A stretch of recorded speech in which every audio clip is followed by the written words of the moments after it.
Welcome back, family, friends, franchise family, to another edition of LFG, your friendly franchise, unfiltered education and news podcast. I am Michael Hyam, your co-host, and Leanne Caruso is our other co-host. Leanne, how's it going, Leanne? It's going good. I just want to wish everyone a happy new year. Happy New Year indeed. That is fantastic. Big plans for tonight, Leanne? Oh, falling asleep probably by 10 if I can make it. No, what do you mean?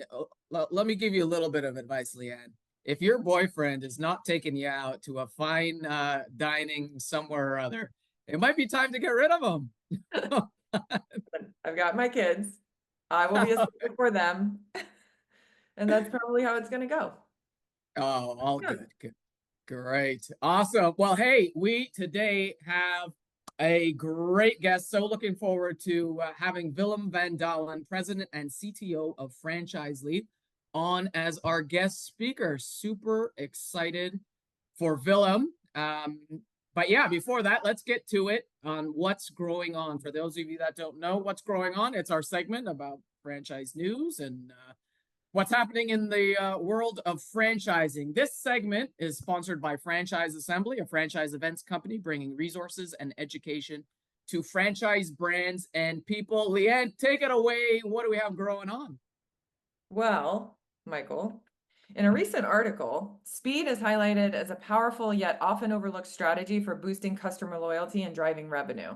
The article argues that speed isn't simply about moving faster, it's about empowering employees to make quick, customer-centric decisions without unnecessary approvals or rigid policies slowing them down.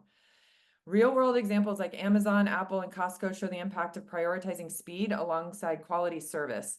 Amazon's rapid service model with 1.6 million employees propelled it to 574.8 billion in sales in 2023. Apple leverages instant customer support, and Costco speeds up checkout with 2 attendants per register, proving that when businesses embrace a fast, flexible approach, they create immense growth opportunities. The takeaway? For businesses looking to gain a competitive edge, adopting a speed-driven, customer-focused mindset could be the ultimate game changer. As Mario Andretti famously said, if everything seems under control, you're just not going fast enough. Love it. And I must be going really fast because nothing is under control. I thought you were going to say you must be going really fast because you're making over $574 billion in sales. Jeez. Listen, let's make that for our 2025 goals for Franchise Assembly. Let's get the billion mark. Woo! We're so close. There you go, folks. If you haven't so we can meet our goals yet, please sponsor. Leanne needs a new pair of shoes. Oh my gosh. All right. In other news, this is funny. A new Wendy's menu inspired by Leanne and SpongeBob. Hold on, let me finish my thought here. Wendy has teamed up with the iconic cartoon SpongeBob SquarePants to launch a limited time menu infusing nostalgia in its offerings. This collaboration includes a new burger, a frosty flavored, hoping to capture a mix of nostalgia and innovation to attract new customers. And Leanne had a big part in it because they named the Krabby Patty after her. Just kidding. What else is going on, Leanne? What else? In a recent article, the need for robust leadership training for multi-unit franchise managers is emphasized as a critical step for sustainable success. Many franchisees lack preparation for the transition from single unit to multi-unit oversight, which demands strategic, financial, and coaching skills to ensure consistency, profitability, and quality.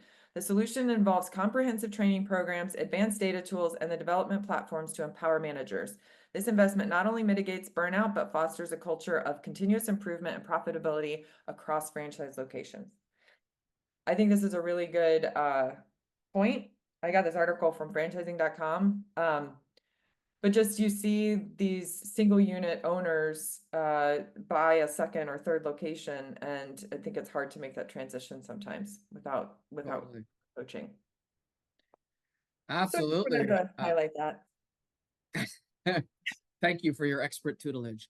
All right. So if you have any information that you want to share in what's going on, then please send it our way. Let us know what's going on in your franchise world. You can email us podcast@franchiseassembly.com. And if you say that you heard it on the podcast, we will air it for you. All right, our next segment up is Franchise Royals, someone that we highlight for the week, male or female, or both. All right. This segment is sponsored by Hello Mastermind. Have you been drinking? No, that's the sad part. I have not. This segment is sponsored by Hello Mastermind, professional development, peer advisory groups for franchise professionals and executives. We currently have executive franchise marketers and franchise development execs with just a few spots left. Visit hello-mastermind.com for more information, because if you're not investing in yourself, then what's it all for? Leanne, who's your franchise royal? My franchise royal, speaking of Hello Mastermind, is Matt Martin, the CEO of Rocket Barn. Matt and Rocket Barn have been big supporters of the Mastermind. They have signed up to be the year title sponsor of the entire group, and they've just really brought a lot of insight and expertise to our marketers and our FranDev folks, and they also gave everyone farm jerseys, and they've just been a really great partner to us. So I wanted to highlight that. Plus, Matt has a new song that's out on I think Sirius XM, and it's like he's made the radio. Like, he's kind of a big deal. I love it. What's the song called? Seeing You. Oh, that's great. Do you have it up? We should play a little bit. I didn't get the right name. Mixing your hair for the first time tonight, and I'm wondering why I'm seeing you.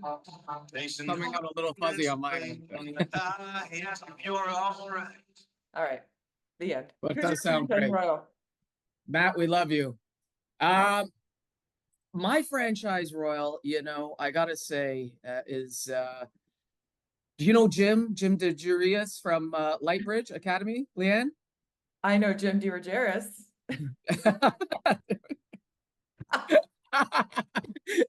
Isn't that what I said? No. Yes, I did. Oh I've struggled with pronouncing Jim's last name for 10 years, so leave me alone. Oh boy. I'm going to highlight Jim only because, well, for many reasons, but I always enjoy my time with Jim. Nothing crazy out of the ordinary that just happened, but Jim has just been a great supporter of virtually everything we do. He comes to almost all of our franchise shows, gaining solid leads at every event. He comes to Let's Grow. He has been a supporter from day one, coming on to and being a panelist as well, educating people. He has come on our mastermind program. Jim has just been a staunch supporter of all things franchise show and franchise assembly. And so, Jim, we just want to share some love with you. We love you, brother. And Jim is my franchise royal. I love Jim. I had the opportunity to work with Jim on a client, and he's just a wonderful human. It's just great. All right. Go. Huh?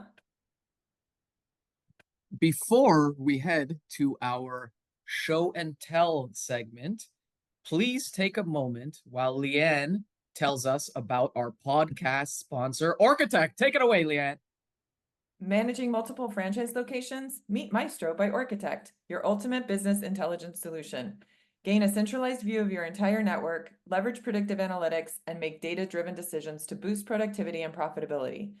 Seamlessly integrate with QuickBooks and automate tasks like royalty payments. Trusted by successful franchises, Maestro transforms operations across retail, healthcare, education, and sports. Visit workatech.com and take your franchise to the next level. All right, so it is time for show and tell. As you all know, this segment is the time for our guests to shine, drop some franchise knowledge surrounding the industry, best practices, ideas, thought leadership. And we are super, super excited to have Willem van Daalen, President and CTO of Franchisely, on with us today. Willem, welcome to the show, and tell us a little bit about yourself. Michael, yeah, and thanks so much for having me. I've been what do they say, long time listener, first time caller. So big fan of the pod. Just like Howard Um, Stern. yeah, exactly. So yeah, I mean, I'm a relative newcomer to the franchising world. My co-founder and I started a software company called Franchisely almost 3 years ago to the day, actually. He and I have been working together for over a decade, and both of our background is in engineering. And we really kind of got into the space because, um, first of all, I think building software companies is very much, sort of that same, American dream, small business, like when you're getting started up, actually, like there's a lot of commonalities there. And so some of the pain that we were feeling actually felt very similar to some of the things that people in the franchising world, especially at the emerging end of the spectrum, are feeling. Um, and then the other thing that really brought us into the space was just this sense that there were too many complicated tools that, a lot of people who are really trying to focus on running and growing their business are getting bogged down in a lot of the sort of difficult to use tech. And prior to being in the franchising space, my co-founder and I worked in the financial sort of personal financial planning space. And it's kind of the same thing. It's like, people are trying to take control of their personal finances, and you end up getting like bogged down in the tools a lot. And so I think those two things really sort of inspired us to come in and be like, we've got a lot of experience in sort of building software, trying to make it very easy for people to use. And ultimately, I think the end goal is to actually have people spend a lot less time thinking about their tools and their tech and a lot more time sort of getting back to the brass tacks of running their business. So that's sort of a potted history of how I ended up here.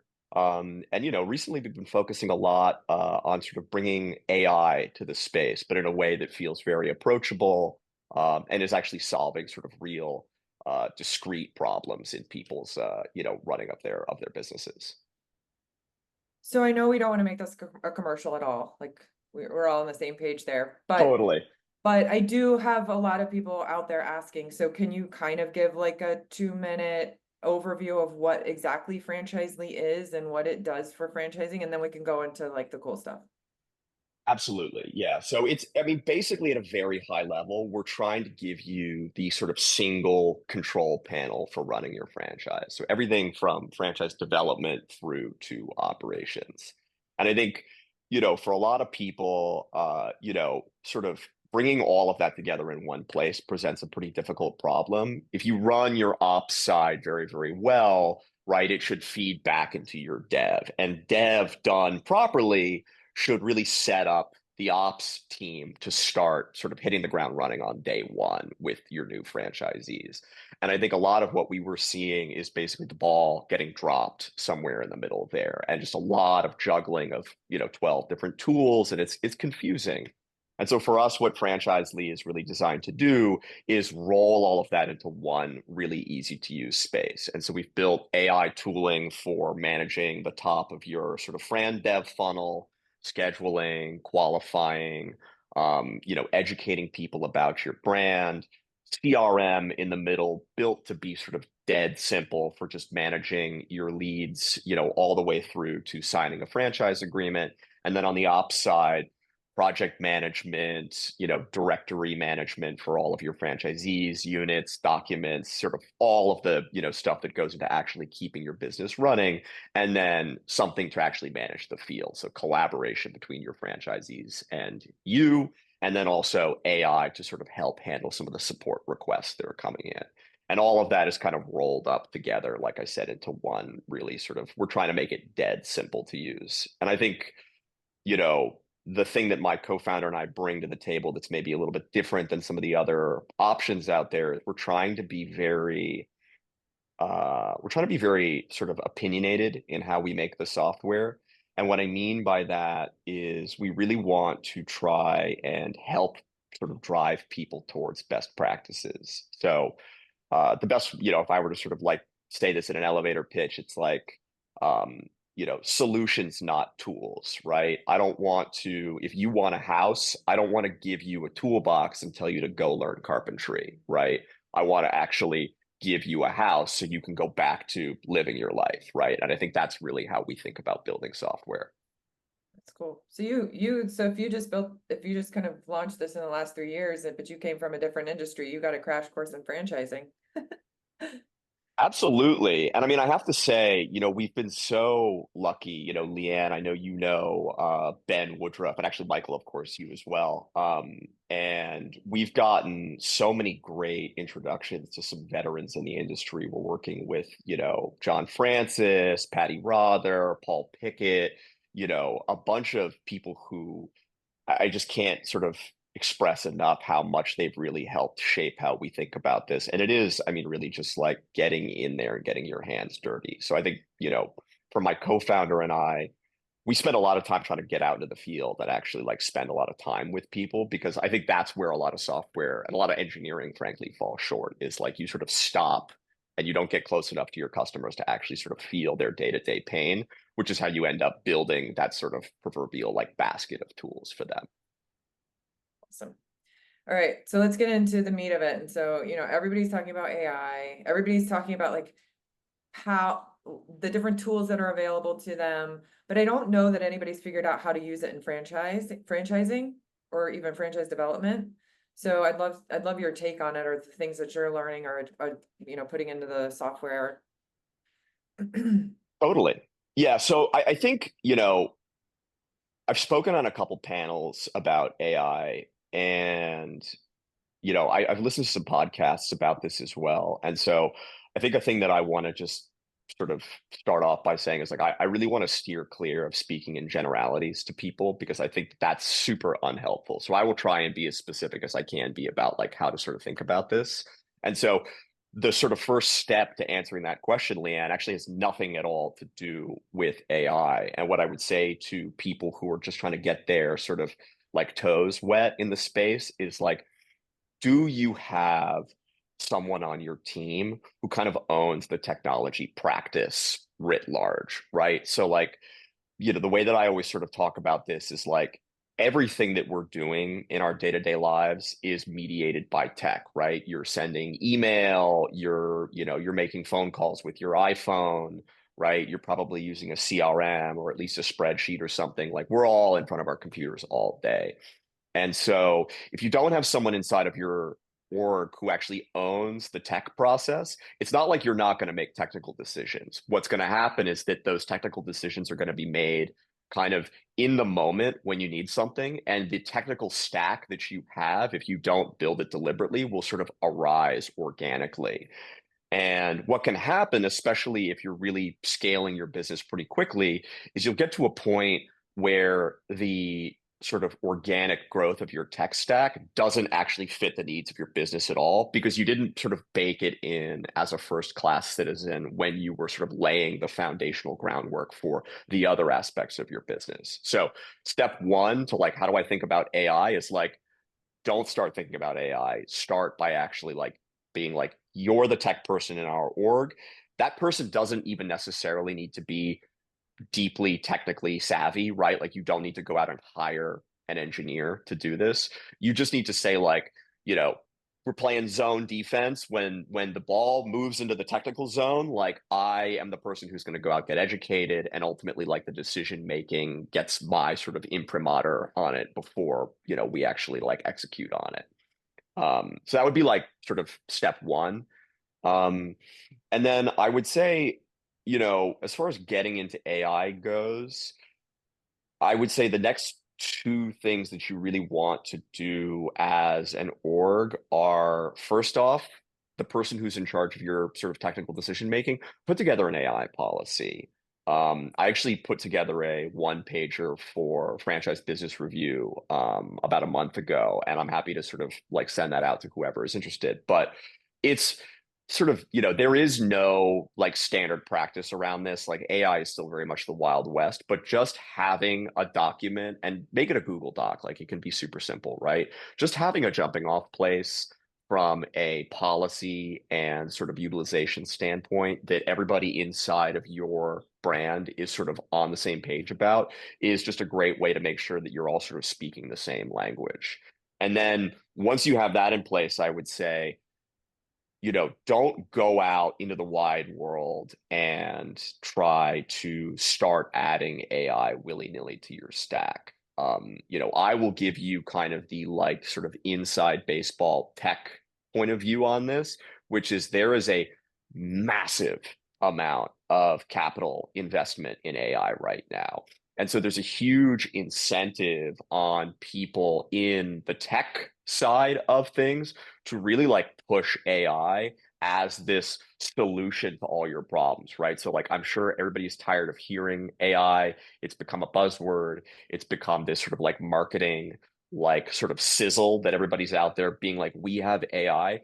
The reason that that is happening primarily is because of how much capital has poured into this. And like just to put some numbers to that, I think Amazon alone, I think it was either last quarter or the quarter before, put $15 billion into AI. So, I mean, we're talking about like massive sort of amounts of money pouring in here, and people are trying to generate returns on that investment. And so they're really, really pushing it. So I would say don't fall for the marketing hype. Start with like a real problem in mind. So be like, in our case, how we came to the sort of franchise development side of things was we were sort of reading a lot about what's sort of the industry standard as far as fran dev goes. And we found that, according to a couple industry reports, on average, brands are dropping about 50% of their leads. And when I say dropping, I mean not contacting them at all, right? Like no phone calls, no text messages, no emails.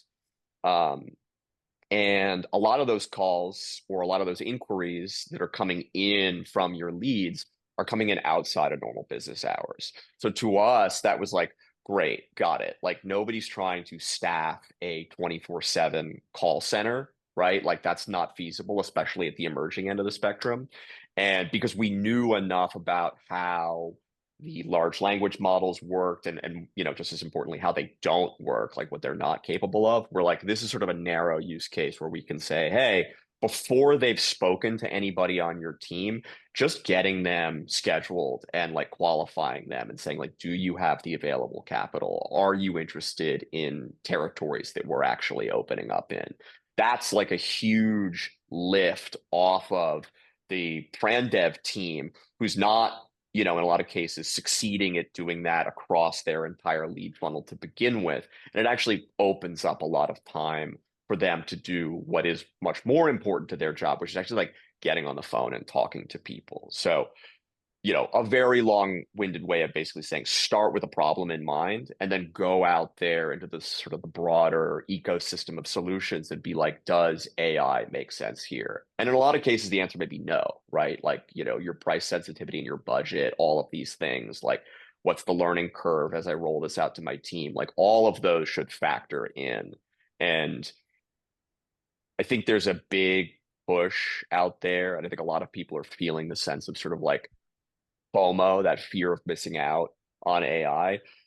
I would say don't fall for that, right? Like it can be a very powerful tool for you, but educate yourself, start with an end goal in mind. It may or may not be a good fit. And when you do ultimately go in front of a vendor like myself, you should be very, very clear about outlining what it is that you're actually trying to solve and hold our feet to the fire and basically be like, what kind of results do you see? Like, what are you sort of guaranteeing? The terminology in the industry is called an SLA, which stands for service level agreement. You don't need to remember any of that. Basically, that's jargon for what are you basically guaranteeing to me? And if they don't have that, or they can't say at the bare minimum, like this is what we see on average, we're very confident that these are the results that, are typical for a user like you, I would dust your hands and walk away, because they're probably trying to sell you something that doesn't exist, or that's, not actually aligned with your outcomes. And you may not actually need that solution. You may need something else. It's so amazing, actually. I love it. And yeah, the from a Fran Dev standpoint, I mean, I'm such an advocate for it, for sure, because I have a little funny story with the loss of leads. You're 100% right. We have a franchise show coming up in Los Angeles this weekend, and I had a franchisor inquire last night. I was in bed watching the hockey game at like 10 o'clock at night, and this inquiry came in, and boom, I was right there on the phone talking to them. But I mean, most people aren't going to be as crazy and doing that. So it's so true in every sense of the word.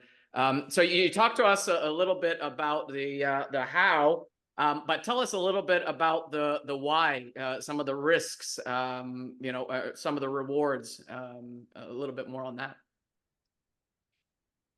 Yeah. So, I mean, risks versus rewards, right? I think there's a lot to sort of unpack there. And you know, you want to think about, when you think about tech in your business, right? And AI, specifically, I would sort of encourage you to think, like, when you're using tech, it's almost always you using tech in relation to someone else that you're dealing with, right? So, like, you're almost never writing a document that you're not ultimately going to share with someone, right? If I'm sending an email, there's someone on the other side of that email. If I'm setting up an AI to handle my Fran Dev, they're actually talking to my lead, right? So it's like you, the tech, and the person on the other side of it. And so, I think, to tackle sort of the risk side of this first, right? Um, Understand that whoever's on the receiving end of you doing something with tech, right? They are only going to get a very sort of flat, one-dimensional, two-dimensional view of being on the receiving end of that, right? So they're not seeing you writing the email, they're not seeing you configuring the drip campaign, right? They're not seeing you setting up the AI bot. They're just receiving the messages, right? And so these tools, they are extensions of the people who make up your brand, and they're part of your brand identity, your brand sort of presentation to the world, right?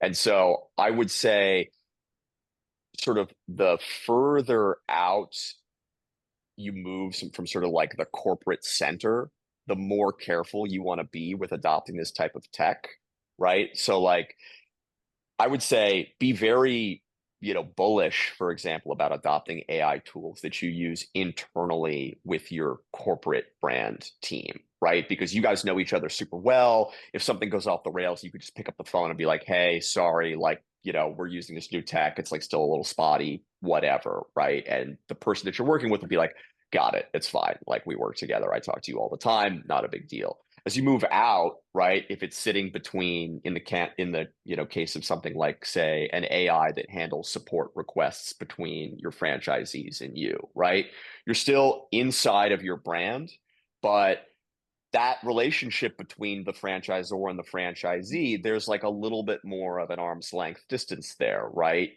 They're running their business, you're sort of running the corporate side of things, and there's communication there, but you want to make sure that that communication is tighter and more seamless than it needs to be between, say, Leanne and Michael, right? Um, and when you get to the Fran Dev side of things, right, when you're talking to leads or prospects or people who are sort of like at some stage in your pipeline, like, these people are not inside your org at all, right? They're out there in the real world. You probably don't have a super deep, relationship with them. And so making sure that they are starting off where their impression of you is one where you're maintaining high trust, high visibility, and a sense that, like, hey, when I'm communicating with these people, when we're having interactions that are mediated by tech, they're sort of very reliable, right? They're sort of high fidelity communications. And so I would be very, very careful, like, what does that mean in sort of concrete terms? Like, for our, like, scheduling AI, we've actually made that AI very, very narrow in what it can do, right? So like if people ask questions and the AI does not know the answer, it's very quick to basically give you this canned message of like, hey, I don't know the answer to that question. Michael is the best person to answer it for you, right? Because I don't want it going off book and saying something, extemporaneous, because that, in all likelihood, it's probably not going to be a big deal, but it could be, right? And that's a much harder thing to unwind with a lead with whom you don't have a really firm relationship that it would be with someone on your team or even on your, in your franchising field, right? So I think you can get more and more sort of broad and creative and powerful with your adoption of this sort of bleeding edge tech, but I would start internally and I would roll it out sort of in concentric circles as you move outward from sort of that corporate core. Does that make sense? Very much so. I was actually going to ask you something along those lines about how adoption from the franchisor to the franchisee. So you took care of that. So Uh, responsible franchising is the big buzzword these days. I think everybody's tired of hearing about it, but it's a thing. So how does technology help with those brands that are trying to, adopt a responsible franchising initiative or stance? yeah, and I think this is a great question. And I think it's funny because like responsible franchising, like I think I've heard some, veterans of the industry sort of be like, it's like, yeah, we're adding this new sort of like marketing jargon to what's been considered best practice for decades, right? And so, you get a bit of an eye roll from people who are like, oh, responsible franchising, right? It's like, but I think at the end of the day, it really is best practices. And to this sort of the second part of like Michael's question from a second ago of like, well, what are the rewards, right? I think that what you can do as far as tech and responsible franchising go is, and I think this is one of the things that we're really trying to do, is like best practices are kind of um the infinite feedback loop of dev to ops to ops to dev, right? And like what do I mean by that? So a classic example of like not responsible franchising would be sort of the snow numbers, right? So sold but not open, right? Mhm. And it's funny, like I'm putting together a pitch deck right now as we're trying to go back out to sort of venture capital funds and raise more money. And so I'm like putting a bunch of numbers together and pulling stats from the industry. And one thing that I came across is that I think it was either this year or last year, um, there were something in the neighborhood of like 300,000 franchise agreements signed, so licenses awarded, but only about 14 to 16,000 locations opened in the same amount of time. So that's Cool. kind of a crazy number, right? Right. Like Leanne's face was exactly like that. That was exactly how I felt when I read that. And like obviously, some of these brands, like maybe it takes a long time to open a location. So maybe there's a bit of a lag time there. Right. But that kind of a ratio, I mean, you're talking something like 20x like opened to sold.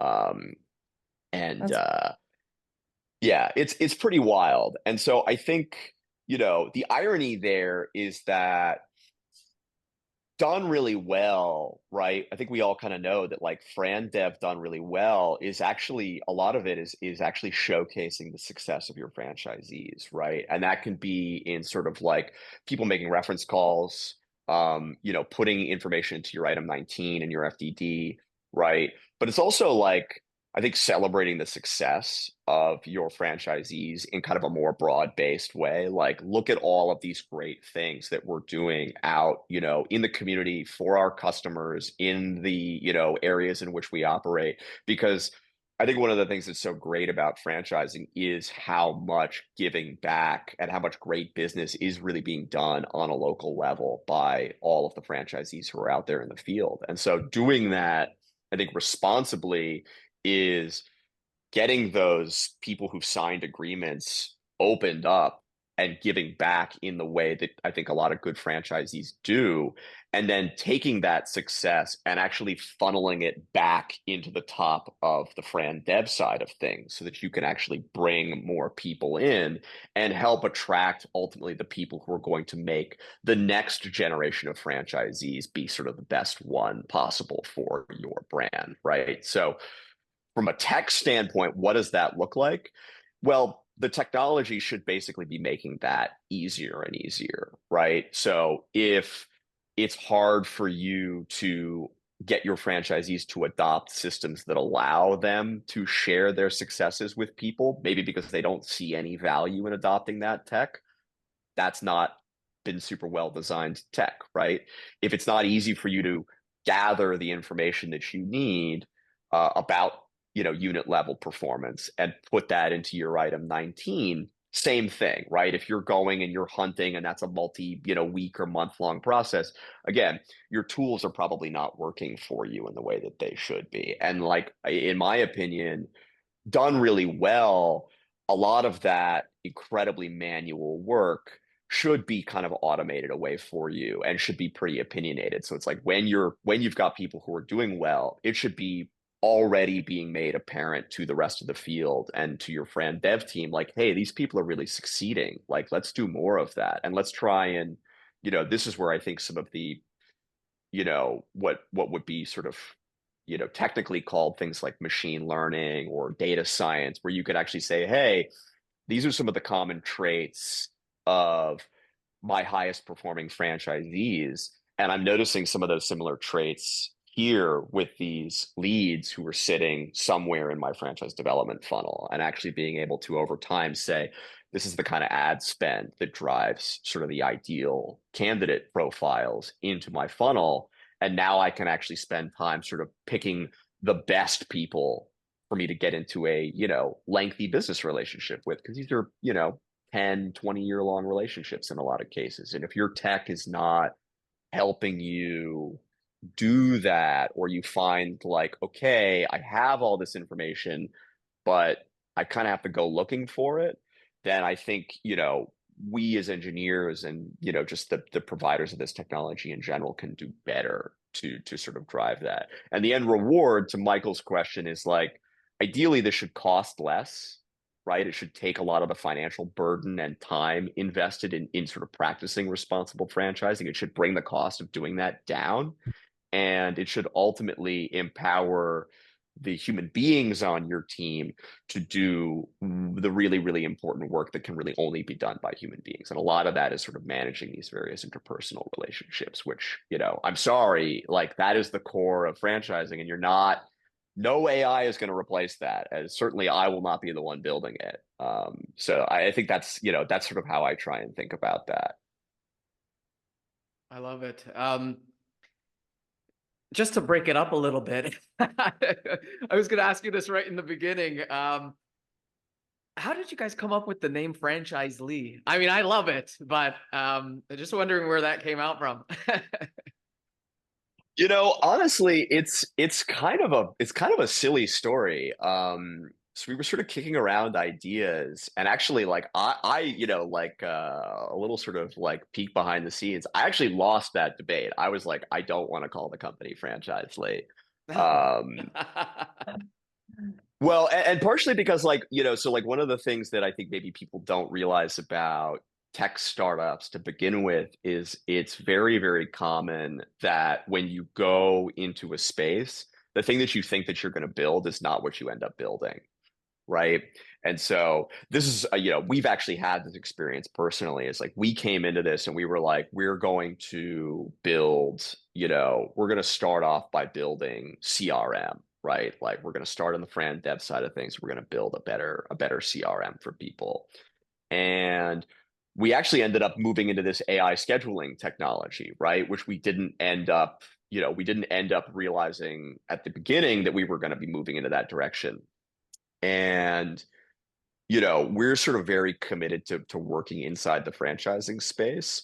But there was a period of time when we first built this scheduling AI where we were like, well, franchises are not the only people who need this tech. Like it would be great to like spin it out and sell it to, you know, other people, doctors' offices, like anybody who potentially needs scheduling, right? But I'm like, you can't do that if your company's called Franchise Lead. They're gonna have no idea why you're hitting them up, asking them to use your software. So I was actually arguing for something like totally random, like, you know, like doing like what Apple did and like name it after a food group or something.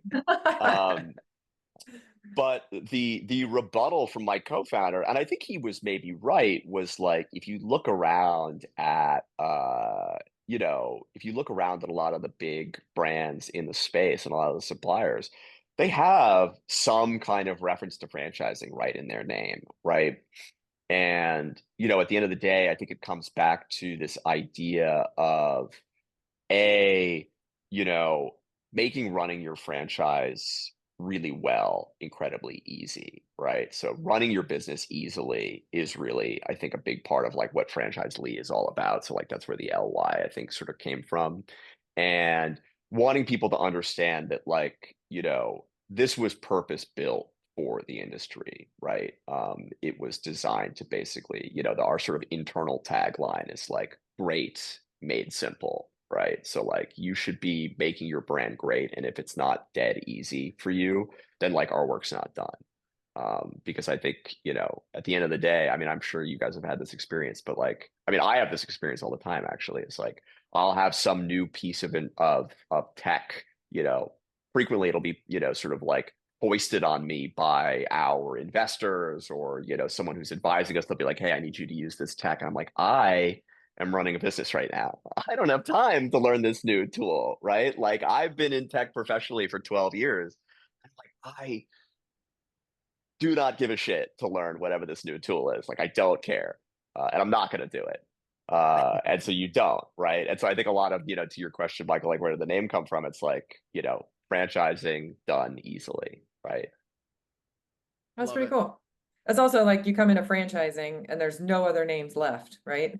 So you just have There to are no names left, just and I have have to to make it say, up. like, I saw your guys' name and I was like, fuck, that's a really good name.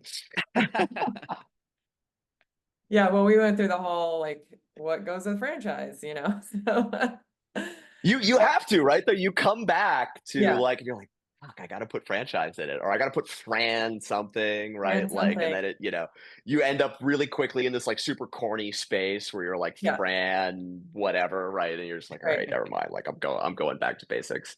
Right. Well, franchising is franchising, and they want to know that you've worked with franchises and they want to know that you understand franchises. Otherwise, you're out. Like they won't even give you a chance. So you have to start with the name. So your business partner was probably right, although I see your perspective of it kind of limits the broader growth, but maybe there's a solution for that later.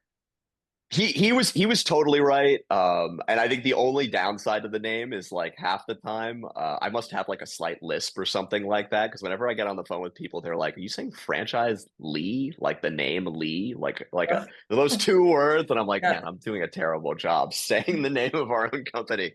Yeah, I think it's unavoidable. So earlier you mentioned about tools and resources, I mean, tools and solutions, basically the reference between the house, like building the house or, you know, giving them the tools to build the house. So how do you think about that kind of in the broader context of running a franchise brand and then kind of planning your strategy for the future? Right. So, you know, I think that you should be able to, I mean, any good brand should be doing a lot of strategic planning, right? And I'm sure that most of them are, right? So like you go, you know, this time of year, everybody's going into sort of their budgeting motion, right? They're sort of laying the groundwork for next year. Um, and I think, you know, as a general rule, what I've seen is the most effective is like start any discussion, especially at like that high strategic level, with a roadmap, right? What are your strategic goals? How are you going to measure them? What are your sort of KPIs, right? Um, and how do you sort of see that unfolding over the course of the next quarter, half year, right? We all know that sort of the further out that you get, the sort of fuzzier the details of that plan get. And so there's an element of just like constantly sort of iterating on your roadmap, but starting with a high level strategic roadmap is key.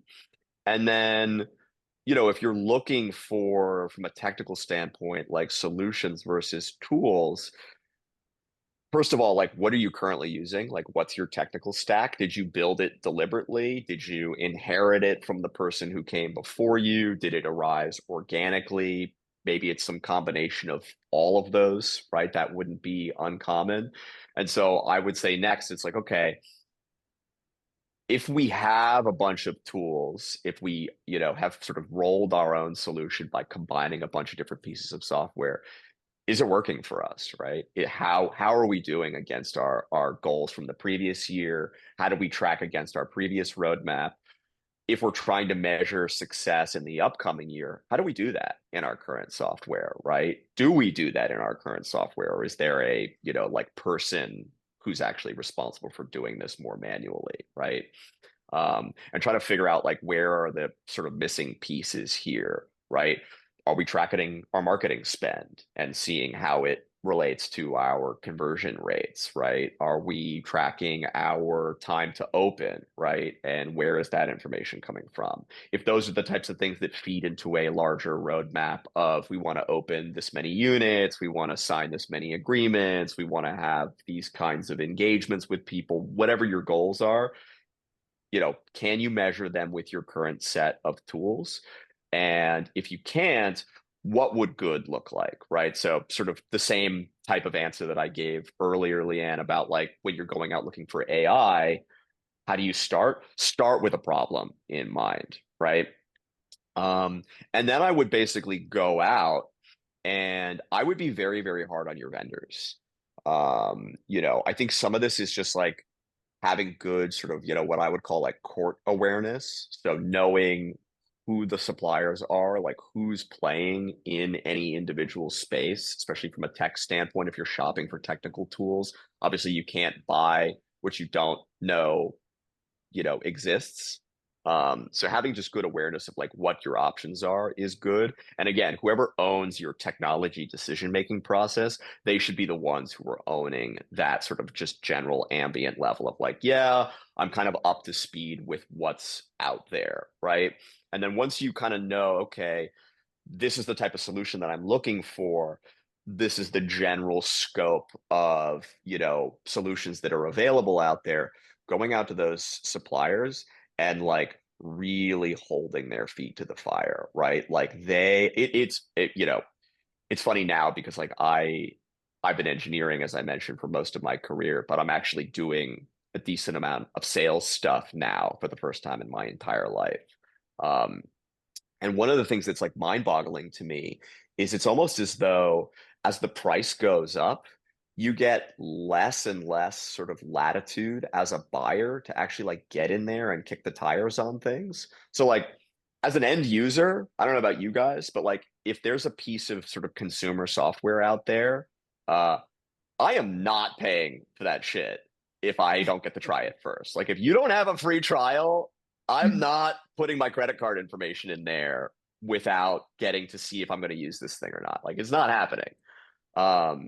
And I noticed that like as the price goes up and you start talking like 5 or 6 figures, it's like people will buy this stuff on the basis of a guided demo, right?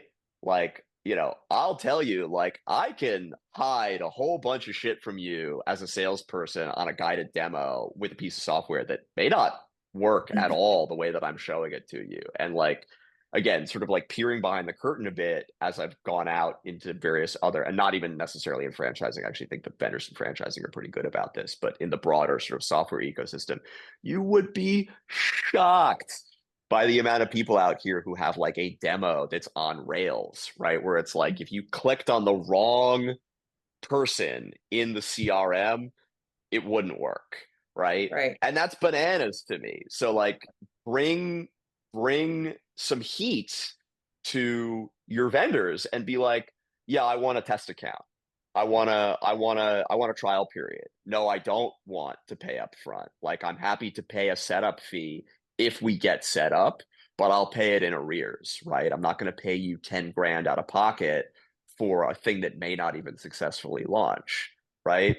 And I think you, as a buyer, I think the complexity of technology and the fact that a lot of folks are already drinking out of a fire hose when it comes to running their brand, right?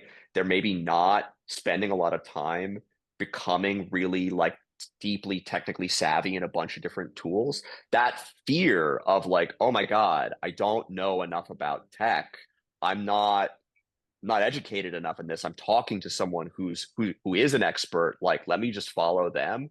Like, software vendors all over the place are capitalizing on that sentiment, right? Of like you coming in feeling like you need to buy a solution. I have this sense of urgency. I don't know what I'm doing. This person seems like they know what they're doing. Sure, like let me buy on the basis of that. It's not true. Get in there, get your feet wet. You have way more leverage than you realize you do, even with the biggest providers. And frankly, this is maybe a little bit biased because obviously we're much smaller than some of the bigger players out there, but some of the smaller providers, they will be a lot more receptive to you coming and saying like, hey, I need these concessions. Hey, I need these features. Hey, I need this kind of a price break. Like this pricing doesn't work with them. Like I don't think a lot of people realize the extent to which this really is a negotiation. Don't be afraid to negotiate. And if people don't hold up their side of the bargain, I can tell you most suppliers are not nearly as litigious as you might think, right? So like just because you signed a contract, right? If they're not living up to their end of the bargain, you can withhold things from them. It's very unlikely that they're going to lawyer up and come after you. Full disclaimer, I'm not a lawyer, so like this is not legal advice, but like I think a lot of people have a lot more power and leverage on the consumer side of these products than maybe they realize. Use that and understand that your business is really valuable to people like me, to suppliers, and like you should feel the care and attention that comes with the value that you bring. And if you're not getting it, know that you can get it and you deserve that. Yeah, Yeah. most definitely. I think on anything, I mean, whether it's technology or not, sometimes when you go to the smaller guy, the more time they aim to please, they take the old school approach of loving you and giving you everything they have. Definitely resonate with that. Yeah. Yeah, and I think,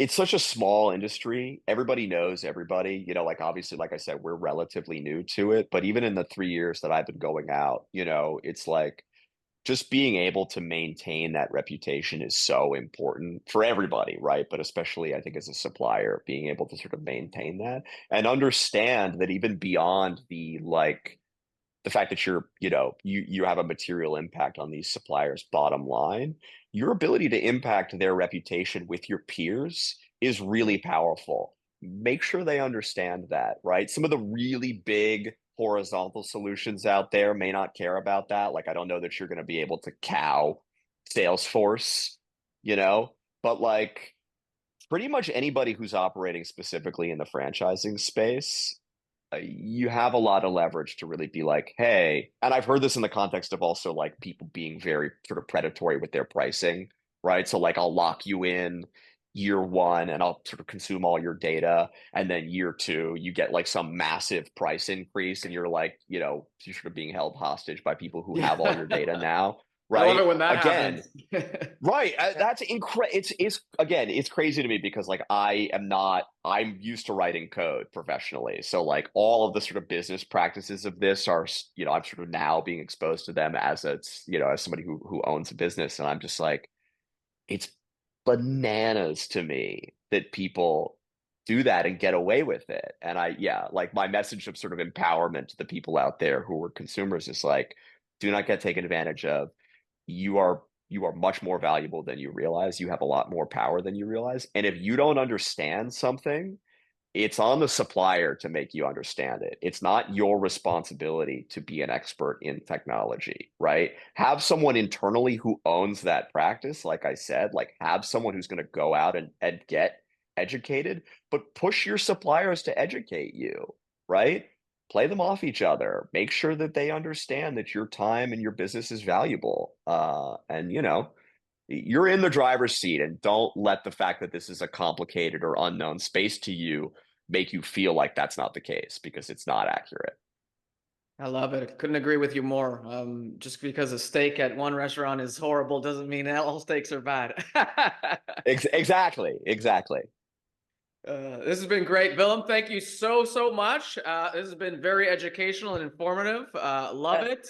Tell us what's the best way to reach you? How do people find you? Is it LinkedIn? Is it your website? What's the best route? Totally. And thank you so much for having me, both of you. I'm a huge fan and admirer, and I'm sorry I won't be there in Toronto, but I'm very much looking forward to seeing you guys early next year for the Let's Grow conference.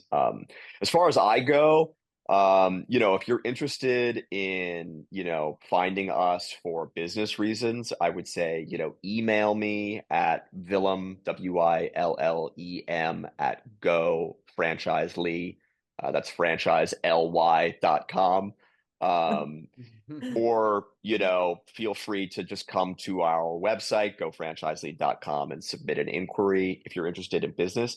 Frankly, if you just want to pick my brain or set up some time, also email me. Again, we do a lot of business right now. We're working with 50 brands, but I still have plenty of time on my calendar to chat with people. And whenever I go to conferences, I always say to people, maybe you just saw something in the news about AI and you have questions, or maybe you're like, yeah, this vendor said something weird to me and I kind of don't know what to make of it. Hit me up. I'm happy to hop on. Reach out to me on LinkedIn. You'll find me, Willem van Daalen on LinkedIn. I sort of monitor all those channels. So reach out. I would love to chat and do what I can to maybe demystify some of this and give back to the broader community. That's awesome. Thanks, Willem. Thanks for coming on. Thanks for having me, guys. That was excellent. And yes, I have moved to a different location. The bar was too tempting, Trust me, if you worked with Leanne, you'd have to drink all day too. So feels like you've been drinking. I haven't, I swear. God. Anyways, if you like what you heard, please leave us a 5-star review. As always, I know I say this every time, but it does help us grow and get us out amongst the franchise family. So don't forget to subscribe to Spotify and YouTube. We will see you in another couple of weeks with more unfiltered news and education from both sides of the border.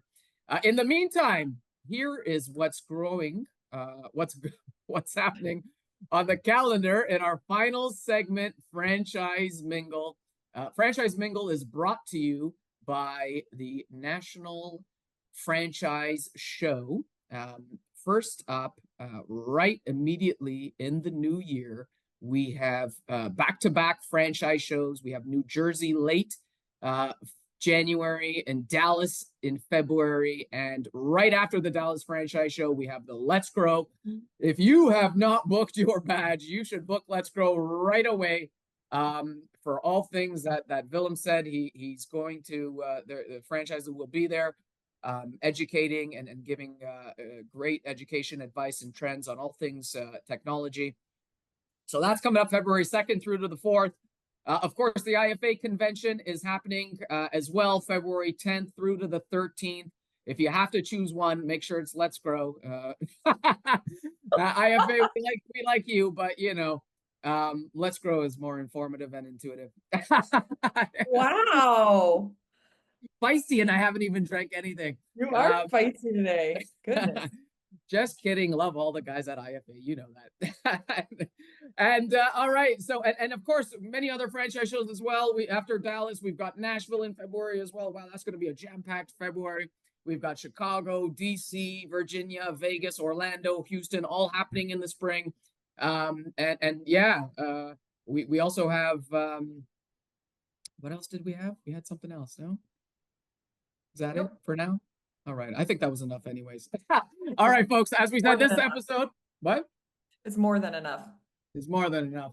This episode is brought to you by Architect, Franchise Assembly, Hello Mastermind, and the National Franchise Show. If you stuck around this long listening to our shenanigans, thank you very much. We do love you. and we'll see you in a couple weeks. Bye. Bye.